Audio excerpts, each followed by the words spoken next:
Online Library Research, an Activity Theory Approach by Dr. Mari Lourdes Silva. Step 1. When we start our research, the first step is to get an overview of the topic. When we use an activity systems approach, we can think about the members of this community and ask who is talking about the issue or problem that we're wanting to research. Where are they having these conversations? If you know very little about your topic, then a good starting point is a site like Britannica. Just Google Britannica and bookmark the site. Most of you already know Wikipedia. Encyclopedia pages like Britannica and Wikipedia frame information much like a textbook, with overview information, a history section, key vocabulary, terms, important dates and events. For many academic topics, you're not going to get in-depth analysis about a topic, but you'll get an overview of what has been discussed thus far. As a disclaimer, if you plan to use Wikipedia, you can't cite it as a credible source unless you are using the source itself intentionally to comment on the fact that it's actually from Wikipedia. Writers do this at times to show evidence of cultural relevance. But for 99% of research projects, we're just going to look up the sources at the bottom of the Wikipedia page. Just look for the word references. On YouTube, you can find a lecture by a well-respected professor about your very topic. There are lectures from Harvard, Cornell, Stanford, etc. If you know little about your topic, start here. Before we move on to step 2, don't forget about this first step. Take the time to get to know your topic if you know little about it. All right, step 2. Who are the expert members of this community and where are they talking about the issues and problems? What genres are they using and how do I know how to read those genres? For academic purposes, there are 3 types of secondary sources that you'll be expected to know. Book chapters. So books tend to speak to a more general audience, so they're easier to read. However, they might not have the most current research or facts about a contemporary topic, mainly because it can take like a year or 2 to publish a book. Scholarly articles written by professors and researchers for other professors and researchers. They convey specialized theories, concepts, and research studies. And then you have non-scholarly articles. Credible magazines and newspapers like Time Magazine, Atlantic, The New Yorker, the LA Times, New York Times, The Guardian, they report on mainstream issues pertinent to everyday Americans. Let's start with scholarly sources. Many of you might be familiar with our library site already. Let me show you some next level research skills to help you refine your skill set. Pull up the Ithaca Library website on your computer. You're going to need to retrieve information in a few minutes for the quiz that follows this tutorial. Now let's say I want to investigate the problem of racism in Argentine tango, my discourse community. So I'm going to type in racism and Argentine tango. I retrieved 606 results. Most of you probably already know this trick, but use the word "and" to include articles with the word racism and Argentine tango. If I want to include just Argentine tango, because I don't want American tango, I'm going to put quotation marks around these 2 words, and it's going to limit it to just those 2 words. By adding the quotation marks, I'm able to bring it down to 110 results. Now let's take a look at some of these filters on the right. You can narrow the time frame for publication, but what's more relevant to our goals is journal title here at the bottom. Where are the experts in our discourse community publishing? They tend to publish in the same dozen journals as every other expert in that community. You need to find out which journals are the most popular and find articles there. I click on the icon here and I scroll through and I look through the titles and where are people publishing information about racism? I would guess maybe in a journal titled Contemporary Sociology, Journal of Latin American Cultural Studies, and maybe Research in Dance Education. So if I'm going to start this research, I'm going to start those places that most likely that's where people are talking about racism and dance. Okay, it's your turn to try this strategy. Pause the video at this point. So one of the early questions in the quiz is for you to locate 3 journals in your discourse community. So go ahead, go to the home page, type in the keywords for your topic, and don't forget to use the word and if relevant, use quotation marks around a group of words, and then go ahead and search. Now, some of you already know which journals that experts of your community are publishing in, and some of you are already familiar with particular databases. So let me just quickly mention this tip in case others don't know this skill. So simply come to the home page, I click on databases, and there are quite a few physical therapists in the classroom, so I'm just going to type in, go Command F and look for the word therapy on this list of databases. And I quickly scroll through and I find a few databases, and this has abstracts. I'm like, okay, I don't want abstracts.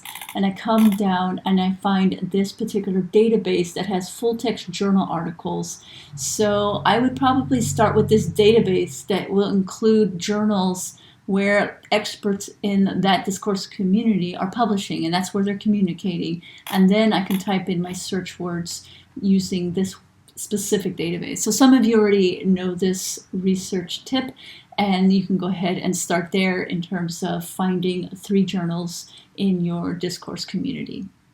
Okay, so let me return to my own search. You see here, these articles are available online, and so I can simply retrieve it by clicking on the available online link. It takes me directly to these different databases. I'm just going to pick a popular one. Academic Search Premier is pretty popular. When I come to the actual article, you must download a PDF of it. Do not bookmark this page because the library does break these bookmarks.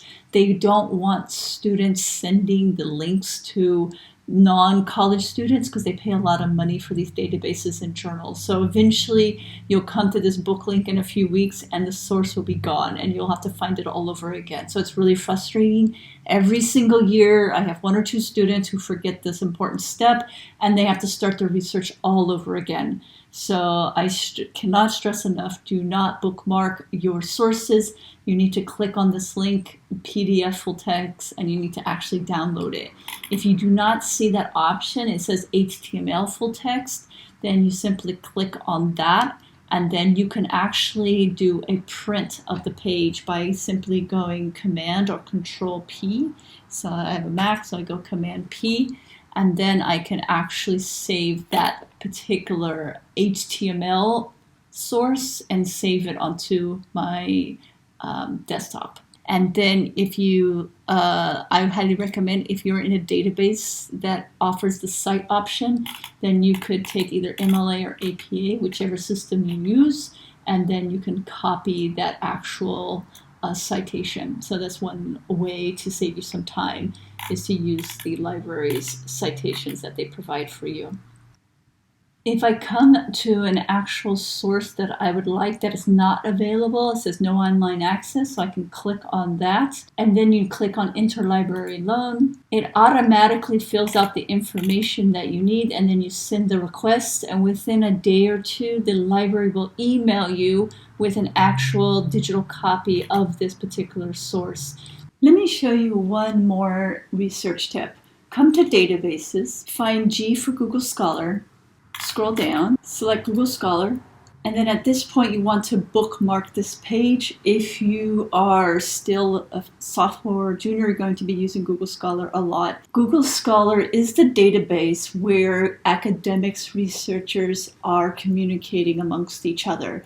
So this is a more advanced database, and it is popular for experts who want detailed research studies and scholarly work. So I'm going to type in my same keywords, racism and Argentine Congo.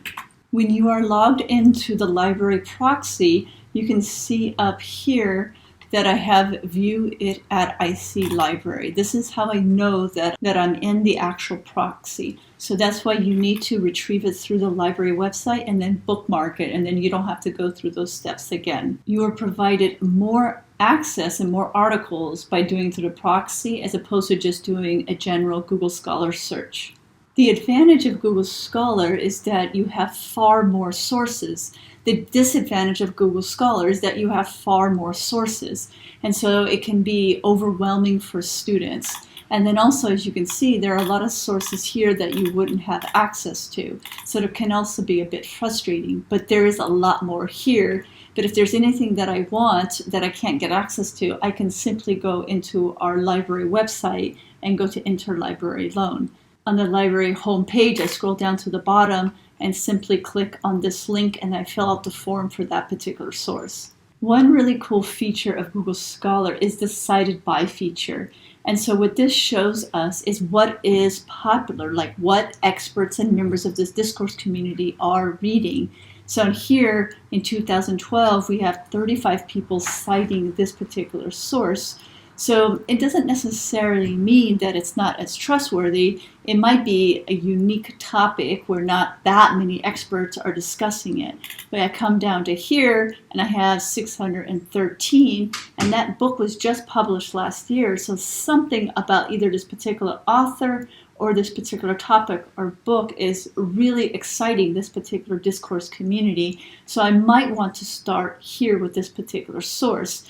And it's looking at masculinities and tango in Argentina. So I'm going to right click on this particular source. So I'm going to open up as a new tab. And so when I'm doing my search, when I'm looking for anything, I want to do is actually right click everything because I don't want to lose my original search page. So this is a really important step that you don't want to skip because it's so easy to get lost in your search. So I can right click as many sources as I want, and then I can then go through the different pages and skim through to see what's relevant. And then once I find what's relevant or not, I can close off these boxes, and then I come back to my original page and say, okay, where was I? So I'm going to go back to this source here that was cited by 613. I'm going to click on that particular search results page. And we see here, these are the 613 results. It's still a lot for me to look through. So I'm going to click on this box, and I'm going to narrow it to specifically to Argentine tango. And so I'm going to put quotation marks around that because I want to make sure those two words come together. So now I narrow it down to 32, and they will privilege those with the title. So Argentine tango is discursive instrument, discourses of authenticity. And so here now I can just look through 32 sources, and it's far more manageable. So let me review once again this particular tip, the cited by feature in Google Scholar. Like, why do we need to use that? The thing that Google Scholar can help teach us is what is popular amongst a particular discourse community. So for this particular discourse community, this source created lots of excitement. That's a lot of people citing it just in the last year. So I can go and retrieve this particular source, but then I can use that source to help me find more sources because I need more sources for my research project, or I have more questions in terms of my epistemic curiosity about this particular topic. So I come here to my list, and then I can then narrow it. But don't forget to check off the box. If you forget, it just does a general Google Scholar search again. And so 32 came up, and then I can now look for something that is relevant. And you'll see here sources from various years. And then if that doesn't bring anything for me, I can now go through a different rabbit hole. So I keep looking, and I see this source is a bit old, but it's been cited by 195 people. So maybe I'll find something more recent. So I come here, and I do the same thing again. And I type in Argentine tango. So maybe I don't need to put quotation marks because that could narrow it too much. And so then I can now look through this list of 86. And then I can always narrow it to like a certain year if I wanted to. And so there's now 22. So if I want something more recent. So this is a very effective strategy to figure out who is talking about what in particular discourse communities. So it's not just about finding and retrieving sources, but it's figuring out where the communities are and what they're talking about, which problems matter to them. Okay, it's your turn. So go ahead and pause the video at this point. go into Google Scholar through the library database and locate 3 relevant sources using Google Scholar and locate the number of citations for each of these sources. So again, make sure that it's actually relevant, so not just any 3 sources, so ones that you might actually want to use for your research project, and then the number of citations. Now, when doing this, keep in mind, sometimes citation numbers can be relatively small because it was just published, so it hasn't been in circulation long enough. And then if you have an older source, and it might not be used in your actual project because it's too old or outdated, but if it's been cited by thousands of people, in that list of thousands of citations, you can actually find a relevant source because everyone was citing this really famous person. Okay, so again, this is the advantage of using this tip. We're trying to figure out who the main experts are, and everybody cites the main expert or authority figures of a particular discourse community. In your actual quiz, you're going to be sharing the 3 source titles as well as the number of citations for each of these titles. Let's briefly talk about non-scholarly sources. Many of you are already familiar with online magazines like Time, The New Yorker, The Atlantic, and as well as newspapers like New York Times, LA Times, The Guardian. With these non-scholarly sources, so they sort of capture current events and current opinions. To know whether a particular source is credible or not, visit this media bias chart. On this particular chart, you can see which sources have the best reputation in terms of verifying facts and reporting accurate information. Non-scholarly sources are quite popular with students because they are easier to read, because they are written for a more general audience. So the analysis may not be as in-depth. So for experts, these are not often cited, but for students, these are quite popular and may be fine with your professors. For those of you who are working within your major and your juniors and seniors, you might be expected to only cite peer-reviewed scholarly journal articles from those databases that I mentioned earlier. Otherwise, for most freshmen and sophomores, these non-scholarly sources tend to be just fine for your professors. And let's take a look at one last type of source, the book chapter. Now, Google Books is pretty fantastic in terms of locating relevant books for your research. And within Google Scholar, when I look for books or Google Books, for instance, you can see how many people have cited these books. For instance, this book has been cited by 1,459. So I use Google Scholar and look up books all the time. So that way I can now search for a particular article just within this list of 1,459 sources. So it's kind of a great technique to actually narrow your search, but then I can also retrieve this book. The problem with using Google Books is they don't give you the entire chapter. If you're lucky, you get the introduction and chapter 1, and for most college papers, that's fine. But when you get into your major and your junior and senior, your professor might expect you to read the actual entire book. But if you are denied a particular page, it'll look like this. So it says pages 13 to 14 are not shown in this preview. So that means you cannot cite that particular chapter. Many students will try to get away with this, but the problem is those missing pages may demonstrate the central argument or thesis. And so if you're not familiar with this particular author's work, you might accidentally be misrepresenting that author. And that will just make you look really bad as a researcher. You are a student and one of your jobs is try to build your authority and ethos as a researcher. So if you cut corners and simply cite stuff that is not fully there, you might accidentally misrepresent this author. And again, that just looks really bad on you. So you'll have some professor, some expert in that discourse community who's going to find out and they're going to fact check you. And then it definitely discredits you. And you definitely don't want to do that when you are a new member of a discourse community. If you need to actually retrieve that source, just again, go to our library's homepage, scroll down and go to Interlibrary Loan, and you can request that book. Because of the pandemic, the library has actually been fantastic with scanning the chapter that you need.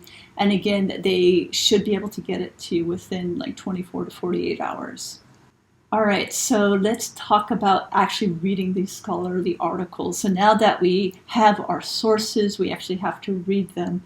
And so let's take a look at two types of sources. You may have sources that are published in the social sciences and sciences, or sources published in the humanities. These are totally two different discourse communities, two different disciplines. So let's take a look at a sample article in the social sciences and sciences. These are actually far easier to read. Let me pull up one right now. I have this particular source published in the Journal of Educational Research. So this is one of the social sciences. And so the nice thing is there's always an abstract, and then you have an introduction. This provides an overview of the problem or issue that's going to be explored, and then you'll have an actual literature review. So this person is summarizing the current research on this particular topic, and then there's often a theoretical framework, or they have a methods section, and that's when they explain the study, and then they go and share the results. And so when we are starting our research and we are getting a feel for what's out there, we don't actually want to read the entire article yet. All we need to read at this point is the title, make sure it's relevant. We read the abstract, right, to see if it actually is addressing the question we have at this point. We can read the introduction because it provides an overview of the problem, so we get the problem statement. And then we can scroll down and then look for the actual discussion section or the conclusion, where they provide an overview what this article is about. This is where you'll get the author's thesis statement, okay? And so in doing our preliminary research, we don't want to read the whole thing just yet, unless you want to and you have the time. But at this stage, we're just getting a feel for it to see if it's going to fit within our library that we're creating. Now let's take a look at an article from the humanities. It's structured a bit differently. When we take a look at this particular article, we see the title. It's talking about gender representation in tango. We see that there's no abstract, right? It starts off with some quotes, so very typical of the humanities. So think about your English literature professors, and so it's kind of a bit more creative. And there's no introduction, there's no conclusion section. This particular article does give you subtitles, which is nice. So for this particular source, we're going to go through and we're going to have to read like the first page or two to get a feel for it. And then we'll look through the subtitles, and that way we can kind of get a sense what the overall structure is and what they're going to cover. And then we'll come down and see if there's perhaps a conclusion. Probably not. I don't see one yet. So I'm coming down. There's an epilogue, so maybe it might be their creative way of saying conclusion. It sounds like it is. So we get a lot of that from that particular discipline. They're not as sort of structured. It's not like a formula that they follow, unlike the social sciences and sciences always tends to follow a formula. For that reason, it's a bit easier to read those articles. And so if you are doing something from the humanities, you should read the first page or two and try to read that last page. Again, just get a feel for it. So at this point of the research process, we're just dating our sources. We're getting a feel for what's out there. We're not marrying our sources. We don't download it and then like, all right, no matter what, this is it. This has to be my research. So imagine you're just dating the sources and you're swiping left when something just doesn't work. All right, so it's important at this point that you don't get too committed to any particular source that looks like it's going to fit. Because if your group and I find that like this is not relevant, then you're going to need to replace that source. All right, so let's kind of wrap up here. So some things to keep in mind, that doing research does take 3 times longer than you think. So on average, expect to spend about 30 minutes to locate a particular source. So oftentimes students get frustrated with doing research because they have unrealistic expectations about doing research. You're used to the quick Google search and within minutes finding your answer.